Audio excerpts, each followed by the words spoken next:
The signal first appeared as nothing more than an anomaly, a brief fluctuation in the quantum variance readings at Earth's Deep Space Monitoring Station Omega.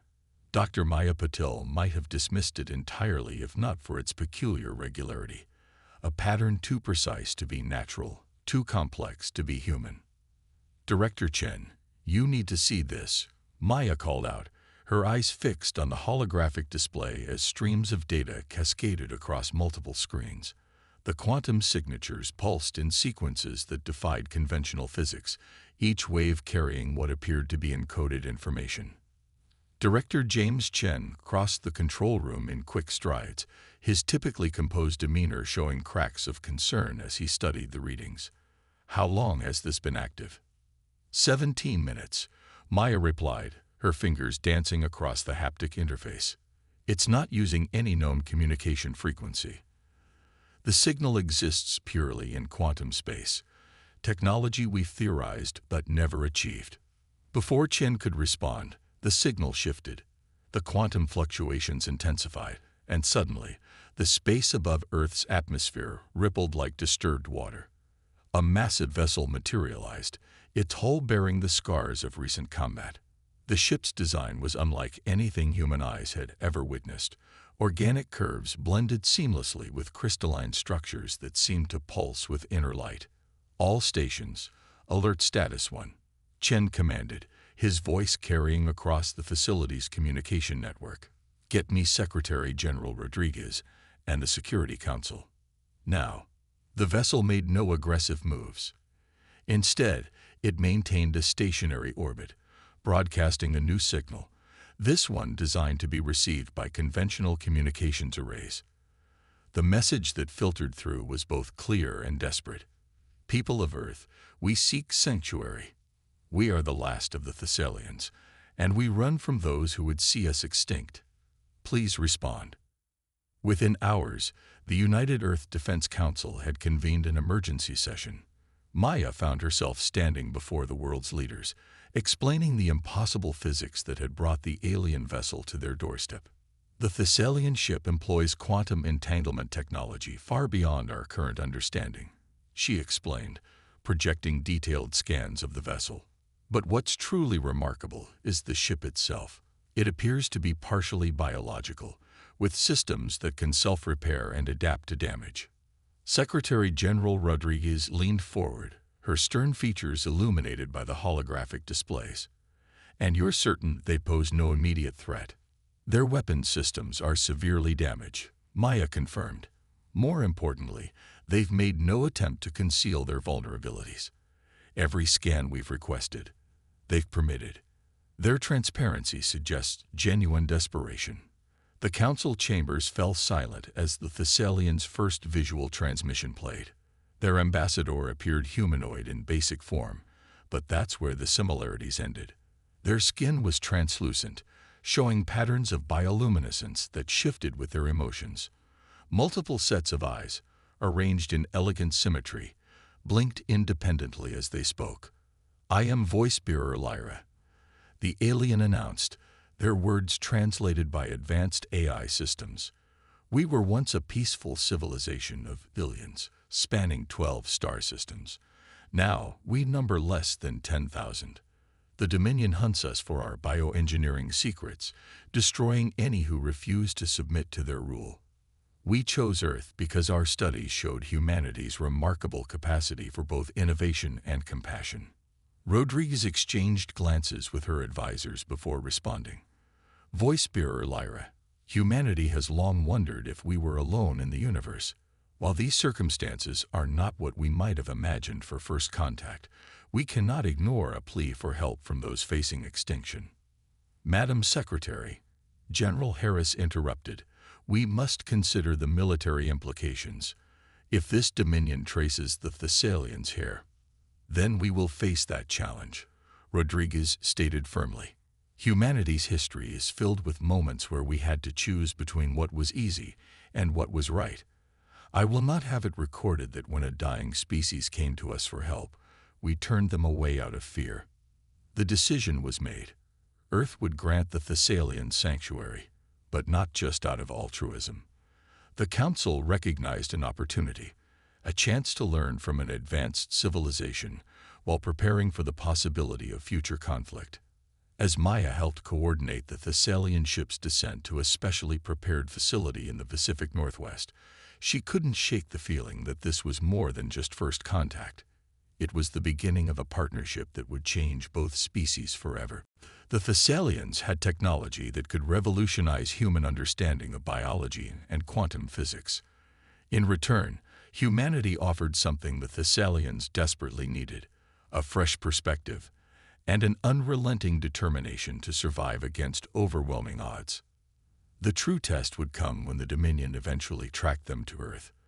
But when that day arrived, they would find not one civilization, but two, united in purpose and ready to defend their shared future. 3 months after the Thessalians' arrival, the Pacific Northwest Joint Research Facility had become a crucible of innovation. Inside the sprawling complex, human and alien scientists worked side by side, each discovery bridging the vast technological gap between their civilizations. Dr. Maya Patel stood transfixed as voice bearer Lyra demonstrated their species' mastery of biological engineering. Within a transparent chamber, strands of modified DNA twisted and reformed under the Thessalians' mental direction, their bioluminescent patterns pulsing in sync with the genetic manipulations. "Your species approaches genetics as if reading a fixed book," Lyra explained, their multiple eyes focusing on different aspects of the procedure simultaneously. "We learn to see it as a language that could be spoken, a code that could be rewritten in real time." Maya watched as the DNA strands reconfigured themselves into a complex matrix. This could revolutionize medicine, environmental restoration, everything we thought we knew about biological limits. "Yet your species' greatest strength lies not in mastering existing systems," Lyra observed, "but in imagining entirely new ones. Your quantum theories, though primitive by our standards, explore possibilities we never considered." In another wing of the facility, Dr. James Chen collaborated with Thessalian quantum specialists, combining their advanced understanding of entanglement with humanity's innovative theoretical frameworks.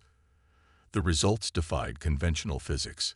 "It's like discovering electricity all over again," Chen explained to Secretary General Rodriguez during her inspection tour. The Thessalians perfected quantum engineering through careful refinement over centuries. But they're amazed by our willingness to experiment, to try unconventional approaches. The breakthroughs came rapidly.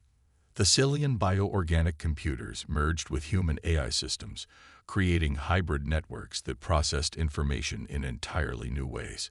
Human medical techniques, combined with Thessalian genetic manipulation, promised to cure diseases that had plagued both species.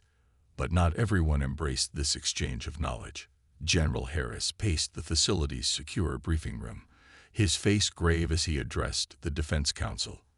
"The Dominion won't sit idle forever. Every day we spend focusing on medical advances and theoretical physics is a day we're not preparing for their arrival." Voice bearer Lyra, present for the briefing, shifted their luminescence to patterns indicating both agreement and concern. "The General speaks wisdom. The Dominion's power lies not just in their technology, but in their absolute certainty of superiority. They consider all other species either resources to be harvested or threats to be eliminated." Rodriguez studied the tactical displays showing the latest intelligence on Dominion capabilities. "Then we'll give them something they've never encountered before." "Maya, explain Project Prometheus." Maya stepped forward, bringing up schematics that merged Thessalian bioengineering with human military innovation. "We're developing hybrid defense systems, living technology that can think and adapt in real time. Imagine shields that don't just absorb energy, but learn from each attack, weapons that evolve during combat to counter enemy defenses. The Dominion relies on overwhelming force," Lyra added, their patterns shifting to emphasize key points. "They've never faced an opponent that could adapt as quickly as they can attack. By combining our biological mastery with human tactical creativity, we create something entirely new." But the greatest surprise came from an unexpected quarter. During a routine cultural exchange session, a young human anthropologist made an observation that stunned the Thessalian scientists. "Your quantum communication," she noted, "it's not just technology, is it? It's an extension of your natural abilities, like how our ancestors developed spoken language." The revelation sparked a new avenue of research. The Thessalians' apparent mastery of quantum mechanics wasn't just technological advancement. It was an evolved trait, refined and amplified by their technology. This understanding led to breakthroughs in developing interfaces that could allow humans to access similar capabilities through technological assistance. As weeks turned to months, the partnership deepened. Human children taught Thessalian youngsters Earth games, while Thessalian elders shared stories of their lost worlds through immersive quantum-linked experiences. Both species discovered that their differences created strength rather than discord. Yet beneath the excitement of discovery and cooperation lay a constant urgency. Every advancement was measured not just by its scientific merit, but by its potential to help defend Earth when the Dominion eventually arrived. They were racing against time, knowing their window of preparation could close at any moment. Maya often worked through the night, driven by both fascination and fear. During one such late session, Lyra approached her with an observation that captured the essence of their alliance. "The Dominion believes that strength comes from perfection," the Thessalian said, their patterns glowing softly in the dim lab. "But watching your species, we've learned that true strength comes from adaptation, from the willingness to change and grow. Perhaps that is why they fear us both." The quantum distortion alarms triggered at exactly 300 hours Earth Standard Time. Deep in the Kuiper Belt, humanity's newly established quantum sensor network detected the ripples of multiple ships dropping out of faster-than-light travel. The Dominion had arrived at the edges of the solar system. Inside the United Earth Defense Command Center buried beneath the Rocky Mountains, General Harris studied the tactical hologram with grim determination. The Dominion fleet was massive, 15 capital ships surrounded by swarms of smaller vessels, all moving with the practiced precision of a force that had conquered countless worlds. "They're being deliberately obvious," Maya observed, her fingers manipulating the sensor data. "They want us to see them coming." Psychological warfare. Voice bearer Lyra confirmed, their bioluminescent patterns pulsing with dark memories. "They believe fear of their approach will fracture our alliance." But the Dominion's attempt at intimidation had the opposite effect. Across Earth, final preparations accelerated. In orbital shipyards, the first vessels of humanity's new defensive fleet took shape, ships that merged Thessalian bioorganic systems with human innovation. The flagship of this new fleet, the EDS Prometheus, represented everything the Alliance had achieved. Its hull contained layers of living metal that could heal damage and adapt to attacks. Its quantum engines, guided by hybrid human Thessalian AI, could perform maneuvers that defied conventional physics. Most importantly, its weapon systems were unlike anything either species had developed alone. Captain Sarah Chen, selected to command the Prometheus, walked through her vessel's neural command center with Dr. James Chen, her brother. "It's not just a ship," she marveled, feeling the subtle resonance of the living systems around her. "It's an evolution. The real evolution is in how it interfaces with its crew," James explained, gesturing to the organic command interfaces. "The Thessalians helped us develop neural links that let humans access quantum space naturally. You won't just pilot this ship, Sarah. You'll feel it, like an extension of your own body." In orbital stations around Earth and Mars, other vessels of the combined fleet prepared for battle. Each incorporated different aspects of the Alliance's joint research. Some specialized in defense, their living shields capable of absorbing and redirecting energy attacks. Others were designed for offense, carrying weapons that operated on principles the Dominion had never encountered. But the most revolutionary developments remained hidden. Beneath the surface of Mars, engineers completed work on a network of quantum disruptors, devices that could destabilize the very fabric of spacetime. On Earth's moon, Automated factories produced swarms of biomechanical drones that could think and adapt as a collective intelligence. Secretary General Rodriguez coordinated with leaders worldwide, ensuring Earth's unified response. "We're not just defending ourselves," she reminded the Security Council. "We're standing against the idea that any species has the right to dominate others through force." The Thessalian refugees contributed more than technology. Their tactical knowledge of Dominion strategies proved invaluable. "They rely on overwhelming force and predictable responses," Lyra explained during a strategic briefing. "Their weakness lies in their rigid thinking. They cannot comprehend an enemy that thinks differently than they do." Maya worked with both species scientists to exploit this weakness. They developed quantum communication systems that could coordinate fleet movements in ways the Dominion sensors couldn't detect. They created weapons that appeared to fail only to adapt and strike from unexpected vectors. As the Dominion fleet crossed Saturn's orbit, Earth made its final preparations. The combined fleet took up defensive positions, hidden behind a complex web of quantum distortion fields. Ground-based defense systems powered up, their operators linked directly to their weapons through neural interfaces. In the Prometheus's command center, Captain Chen received the neural link-up that would connect her consciousness to her ship. The sensation was overwhelming at first, awareness expanding to encompass every system, every crew member, every quantum fluctuation around her vessel. "The Dominion expects us to either surrender or fight conventionally," she addressed her crew, both human and Thessalian. "We're going to show them something new, something that combines the best of both our species." The waiting was the hardest part. As the Dominion fleet approached Mars' orbit, tension mounted throughout the solar system.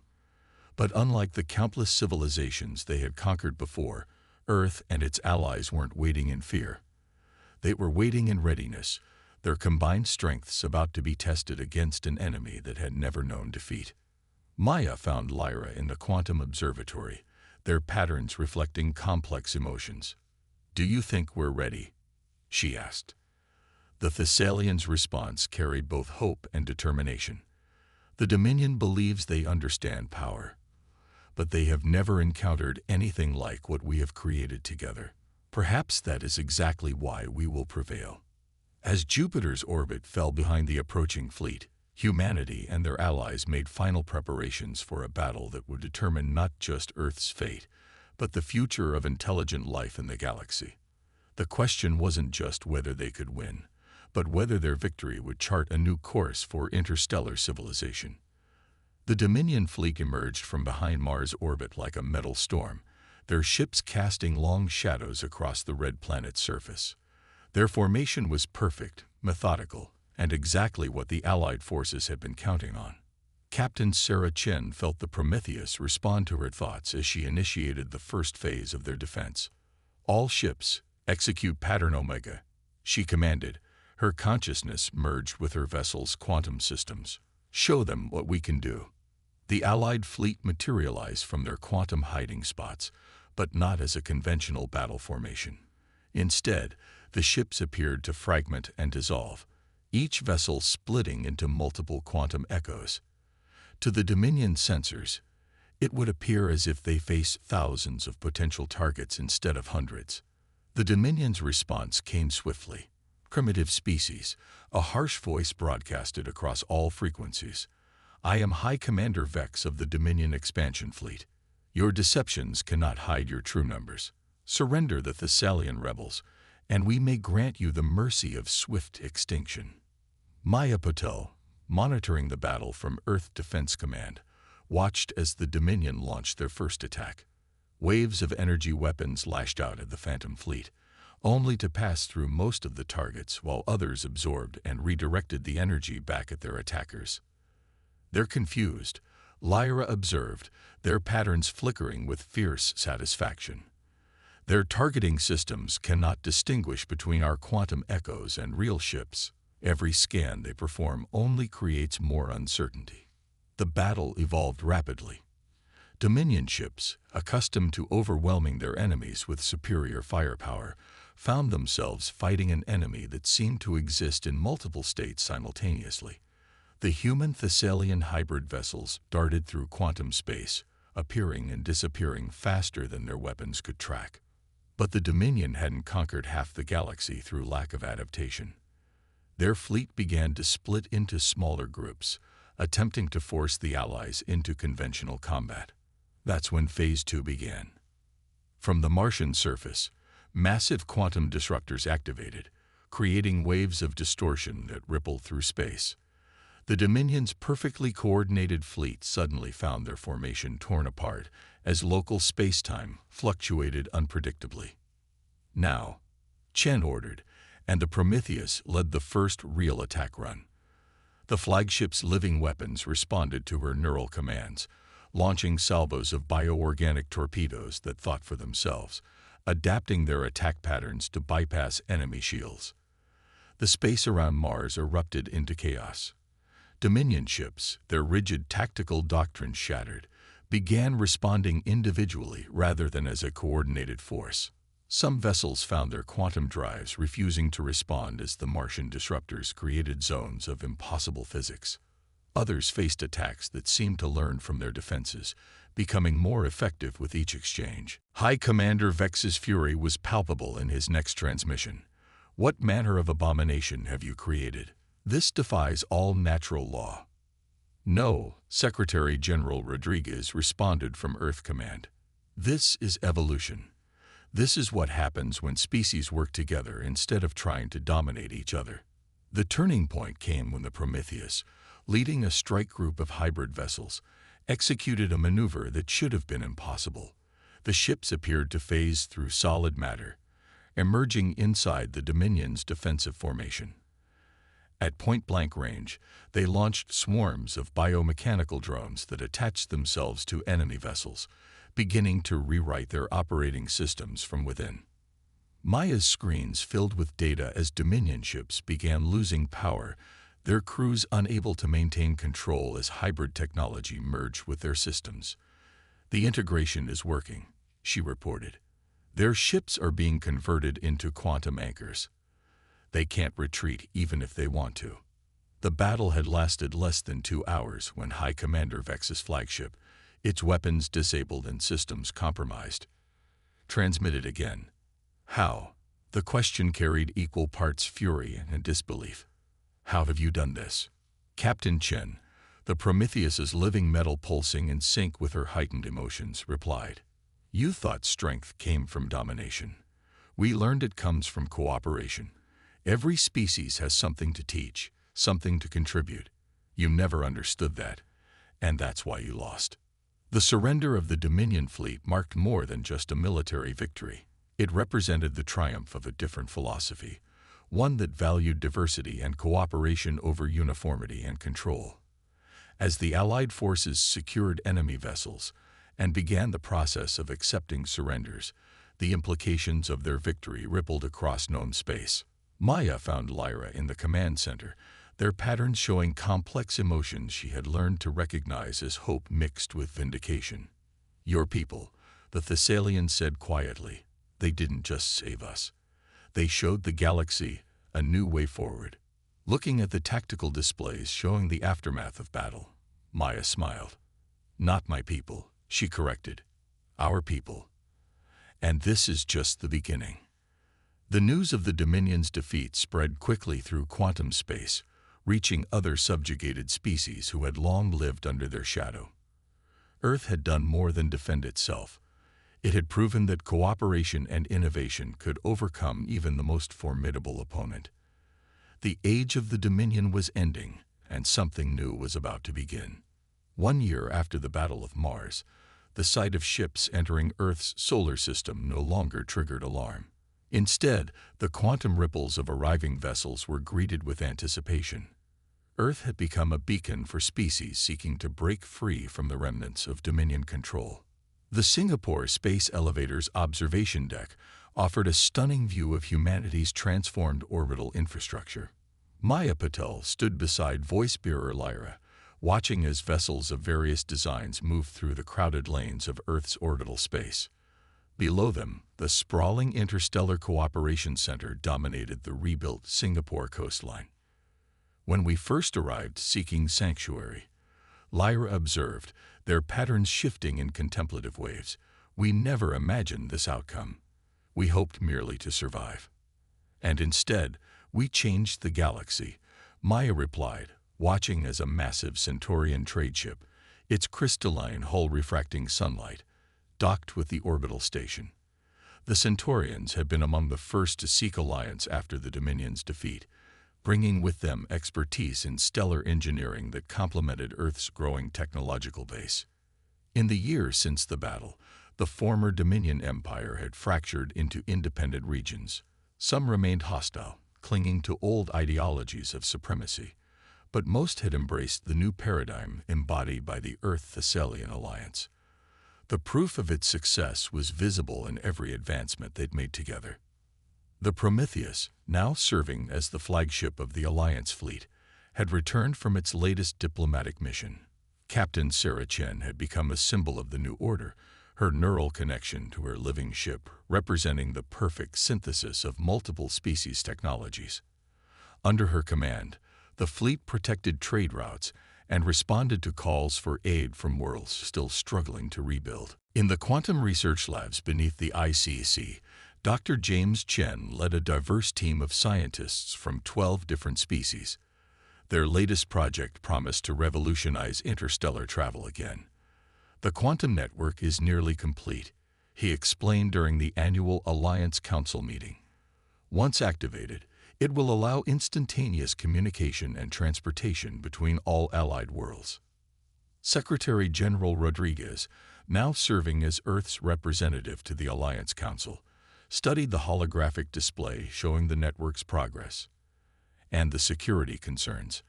Addressed through diversity, a Centaurian scientist answered, its crystalline form chiming softly with confidence.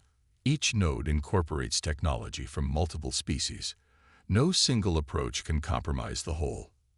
The transformation wasn't just technological.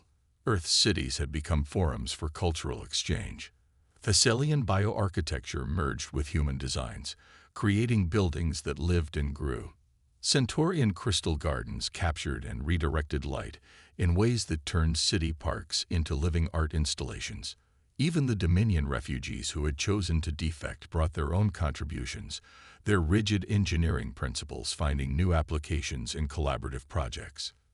But perhaps the most profound changes were visible in the younger generation. In schools across Earth and the allied worlds, children of different species learned together, their natural curiosity unbounded by preconceptions of superiority or separation. They grew up understanding that diversity wasn't just beneficial, it was essential for survival and progress. The Alliance's success attracted attention from beyond known space. New species emerged from hiding, seeking to join the growing coalition. Each brought their own challenges and contributions, their unique perspectives enriching the whole. We've received another contact, Maya informed Lyra as they descended from the observation deck. A species from the Galactic core. They'd been watching us since the battle. They say they've never seen anything like what we've built here. Lyra's patterns shifted to show amused understanding. They'd never seen anything like it because it has never existed before. The Dominion sought to impose order through force. We've created something stronger, unity through diversity. In the ruins of a former Dominion stronghold, archaeologists from multiple species worked together to understand the past while building toward the future. They discovered that the Dominion's rise to power had been built on stolen technology and suppressed innovations from conquered peoples. The Alliance took a different approach, maintaining detailed records of each species' contributions and encouraging open sharing of knowledge. The quantum network's completion marked the dawn of a new era. As the system activated, connecting worlds that had once been isolated by vast distances, Maya stood in the control center with representatives from every allied species. The moment symbolized everything they had achieved, not just victory over the Dominion, but the creation of something entirely new.